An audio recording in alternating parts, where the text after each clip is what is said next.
Hello guys! Magandang hapon sa inyong lahat. I am Chin Rodriguez from Masagari Channel, a faith healer, also a tarot. So ngayong hapon na to, tignan natin ano kayong sabihin ng ating mga gabay. So this is a weekly gabay for the month of June 17 hanggang June 23 for the sign of. For the sign of Scorpio. So Scorpio, welcome to my channel. Ano kayang messages, advices ng spirit guides ang ating masasagap for today's video? Kanina kayang energy or kaganapan sa buhay ng mga Scorpio signs ang ating mga gilap. So guys, this reading is a general reading namang hindi dapat maka-resonate, kunin lang ang makaka-relate sa inyo. And comment down below kung kaninong energy ang ating nasagap. And of course, don't forget to like and subscribe my channel and hit ko siya for more videos update. Maraming salamat sa mga walang sawang pagsuporta sa aking channel. Lalo-lalo nang dirigi-skip ng ads away pagpalain po kayo. Nang Diyos at may kapalisik-sik liglig nag-uumapaw na biyayang manambalik sa inyo. So let's see guys, what is the messages, advices ng ating angel spirit for weekly gabay for the sign of Scorpio. So let's see and watch this. Ano kaya kaganapan sa buhay ng mga Scorpio signs ang ating mga kagilap ngayong linggong to? Now, there's an 8 of Cups. Now, there's something I'm moving forward. Now, may mga part dito maaaring makaka-recover ka na, makakaalis ka na from situations, no? Ano man yung bagay na maaaring nagdadala sa'yo ng negatibo ay maaaring unti-unti ka na makakalaya from that eksena, ganan. From that scenario. And there's a 3 of Wands, waiting for a result, waiting for a shift. So, mayroon kang mga hinihintay.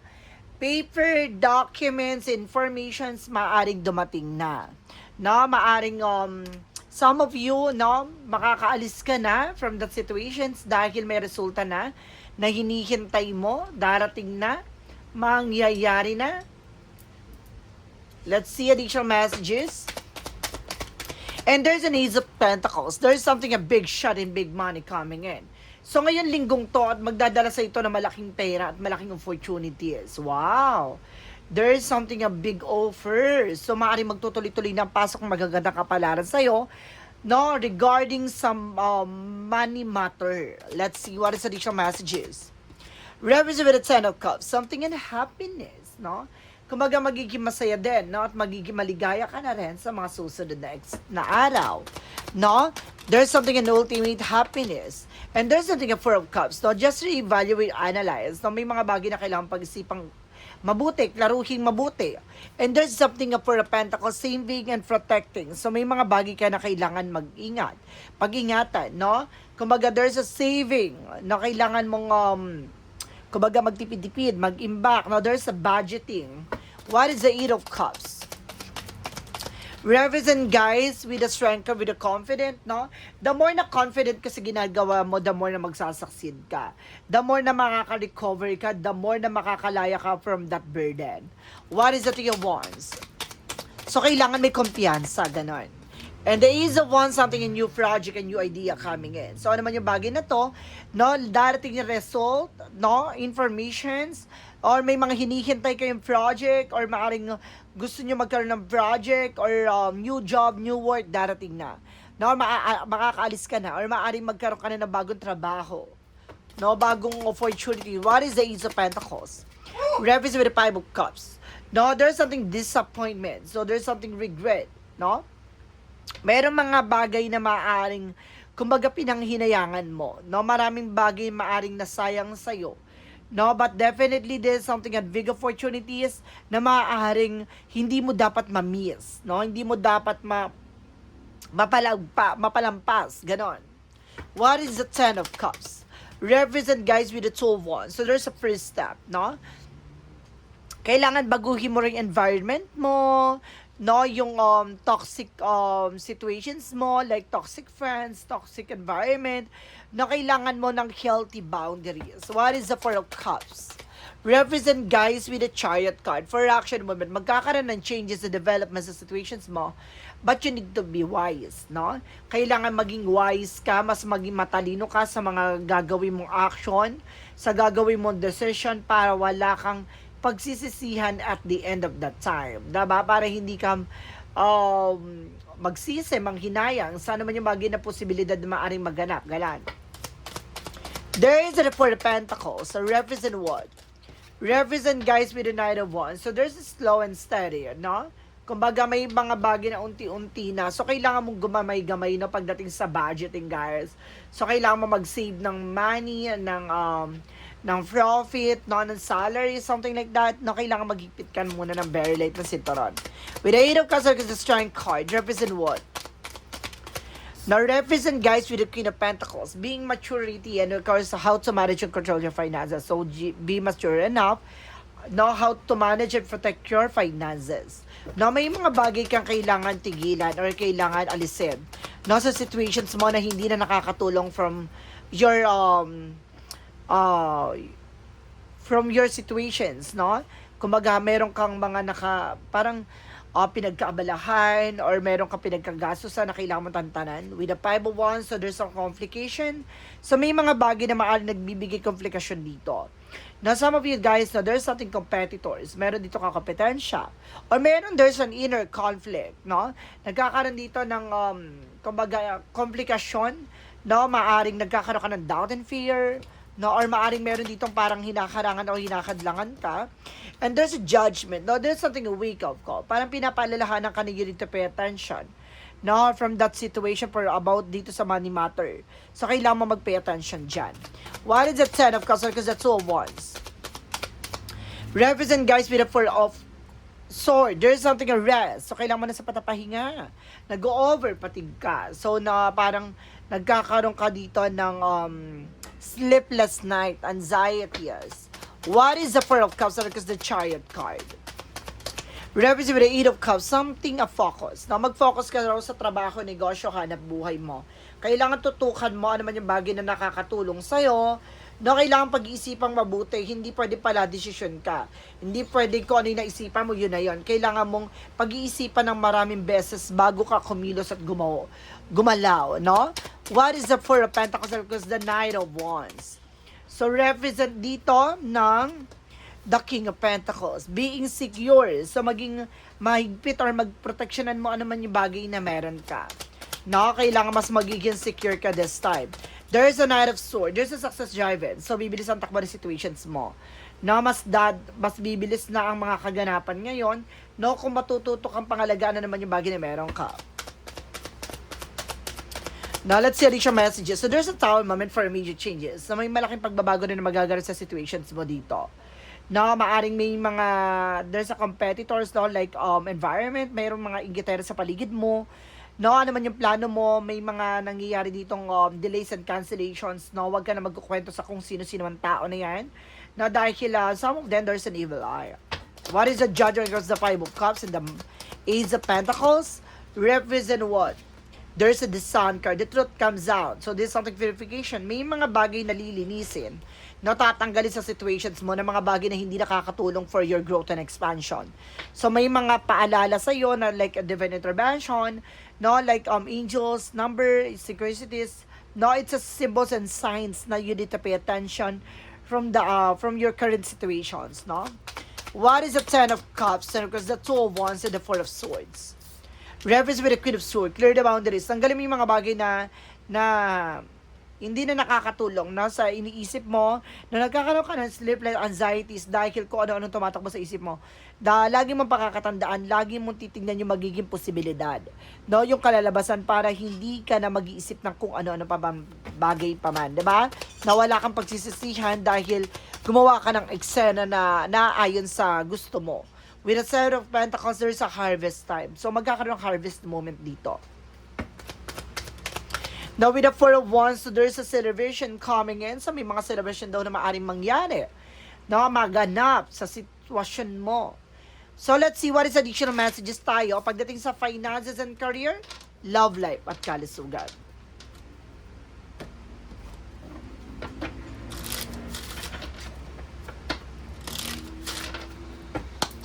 Finances and career, love life, at kalusugan. So, there is something a King of Cups. There's a devoted, supportive person. So, meron daw ditong very devoted. na pagdating sa career and finances mo, o maaaring very devoted ka sa situations na to. With the Seven of Cups, there's a lot of opportunities coming in. So maraming opportunities daw dumadating din sa situations mo. So let's see. And of course, there's something guys with a high Priestess. Now, there's any hidden agenda, there's any hidden enemies. Now, meron daw ditong kumbaga bagay o sekreto sa likod dito, may mystery sa likod dito. Bakit parang ang gulo ng sitwasyon mapagdating sa finances? No, malalaman mo yung mga bagay na yan. And there's the word. Some of you guys magkakaroon ka travel international.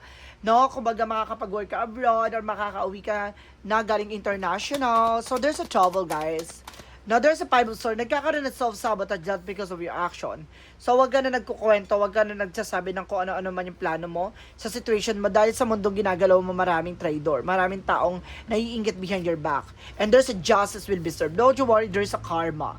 So, what goes around comes around. So, ano man yung bagay na ginawa nila sa'yo, there's a bounce back. No, madidelays man for a meantime, but definitely matutuloy pa rin yun. Pagdating natin sa love life mo, sa love life mo, there's a wheel of fortune with it turning back. Now, there's something destiny to happen. So, talagang merong bagay na nakatadhana para sa'yo. No, na nakalaan para sa'yo. There's the lover. See, pag-ibig, relasyon. No? Kumbaga pagmamahal na maaaring mamumutangi sa lahat. There's an everlasting promises.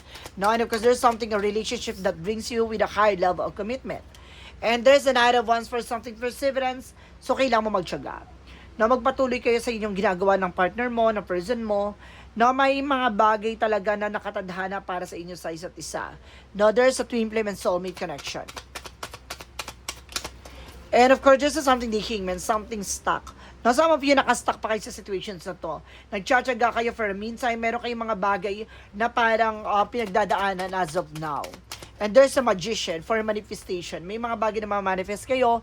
With the other side, there's a magician for something and doing a black magic para pabagalin na guluhin ang yung circulation pagdating sa money matter, no? Para magkaroon kayo ng mga unexpected conflict, no? Kumbaga, mayroon bagay dito na parang nagpapabagal sa situations nyo, para nagkakaroon kayo ng problema. I feel something karmically. Oh my God, I told you, there's a devil card. Now, there's a karmic relationship, guys. No? Marami, ano to ha? It's something, kumbaga marami kayong pagsubok, lalo-lalo sa finances and career, love life at kalusugan. At meron pang mga inggitera sa paligid nyo. Kung hindi nyo to mga kamag-anakan, mga kaibigan nyo to. Or mga kapitbahay nyo to. Pagdating sa kalusugan, there's a Nine of Cups. There's a wish fulfillment. So, maaaring magiging maayos na at magiging maganda naman ang kalusugan nyo.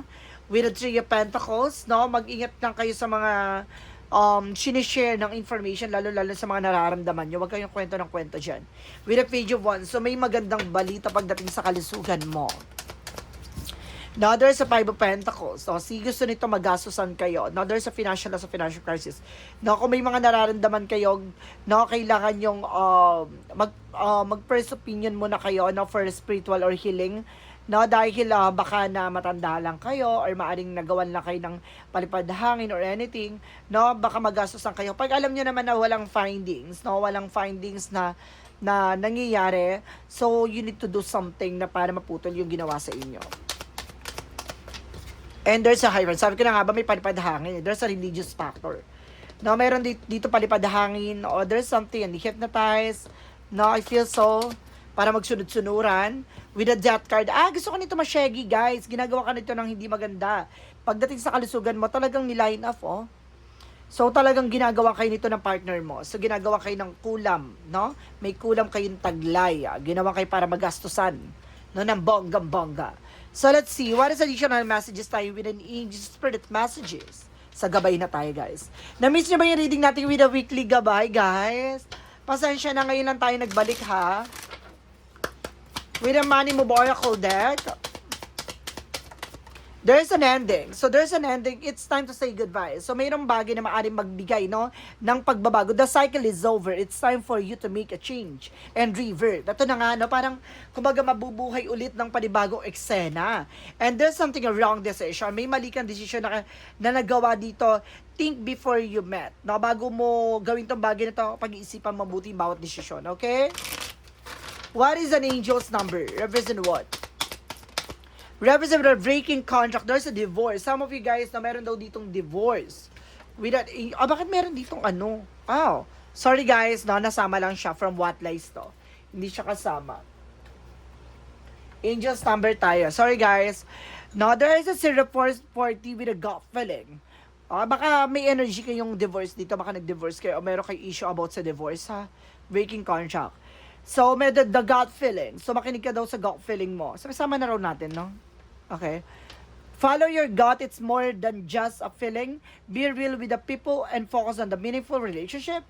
Remember, you also must bring value to the table. Treat other with respect or else karma will bite your ass. So, see, talagang may karma, guys.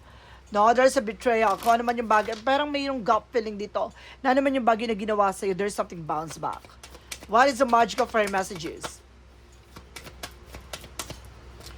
So, there's a be yourself. Maging totoo ka sa sarili mo, ha? And everything will be okay. Everything is okay. So, don't you worry. It's all working out with a beautiful way. May magandang dahilan yan. Now, what is additional messages tayo with an angel spirit for yin and yang oracle card? So, there's a deception and temptation. Ay, may tukso. Mag-ingat kayo from tukso, ha? And there's something na contract, career. Meron talaga about sa contract. Talagang pinapakita dito about sa contract, career, and commitment. So, meron talagang about sa contract, guys. So, let's see what is the romance angel with a mystic love oracle deck. And there's a sign for love. So, meron talaga dito pagsubok pagdating sa relasyon. And there's a love. Talagang, there's a strong affections. Dito mo makikita ang kahalagaan ng isa't isa. No? Sa mga, may maliit kang decision na gagawin dito about sa divorce. But definitely, no, mag-fulfill siya na maaaring maibalik. No, there's a reconciliation. I feel so. What is the synchronicities represent what? And there's a persistence. So, kailangan balance ka. No? There's a positive and negative side. So, kailangan balance. And there's a synchronicity and sign symbols. So, there's something, solution na maaring mangyari. May solution na. What is Archangel Michael messages? Spend more time outdoors. So, kailangan mo talaga ng, kumbaga na pumunta ng ibang lugar para makapag-isip, no? To unwind, to refresh your mind. What is a Jesus-loving quote said? For a Jesus-loving quote said, guys, "Thou shall love the Lord your God with all your heart, with all your soul, with all your mind." So, kumbaga, mahalin mo raw ang ating Panginoon sa isip, sa salita at sa gawa. Ganon. So, let's see, guys, no? Ito yung paborito ng ating mga viewers ever since, no? Kung ikaw ay matagal nang nanonood ng aking reading, no? Ever since the word vegan. Charis. Kumaga, there is something yes or no, pick a card. So, meron tayong question. So, pwede ka mag-questions, no? Sa isip mo. No, mag-isip ka ng question dyan.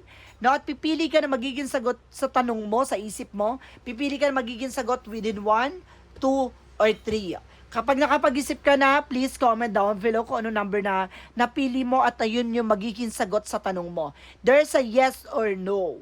No? Pwedeng yes, pwedeng no ang magiging sagot at malalaman mo kung bakit yun ang magiging sagot, no? Ng iyong tanong. So guys, let's see. Angels messages with a yes or no, pick a card. Handa na ba kayo mag-isip na kayo ng questions nyo, guys? Kung ito ay paborito mo sa aking reading, please comment down below. At comment mo na rin kung anong number na napili mo. Magbabalik na tayo sa ating pinanggalingang paninimula. Ganun. So, let's see. Let's start with the number 1. Ano yung magiging sagot sa tanong mo? Sino yung nakapili na number 1? Ito, hindi pinakita. Sige. Number 2, there's a no. Now, there's a no. Number 2. No, like oil and water separates, live, drip apart. So, pinapakita talaga, no? Parang tubig at langis, no? Na hindi pwedeng pagsamahin. Diba? No, talagang paghihiwalayin talaga ng padahana at panahon. No, number 3, there's a no. Ay, very interesting to ha, number 1 ha. Torn present, handle with care. No, kahit anong pag-iingat mo sa isang bagay, no, kung talagang masusugatan at masasaktan ka. No, hindi ka makakailag, hindi ka makakaiwas sa sakit, dulot ng pagmamahal at dulot ng sitwasyong nararanasan. So, let's see. Ito na yung number 1, guys. No? Sino yung nakapili na number 1? So, very ano to. And there's a yes! Open to the suggestion front and center study.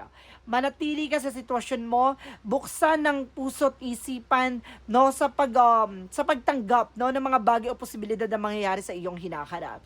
So maganda ang maaaring maganap sa sitwasyon mo.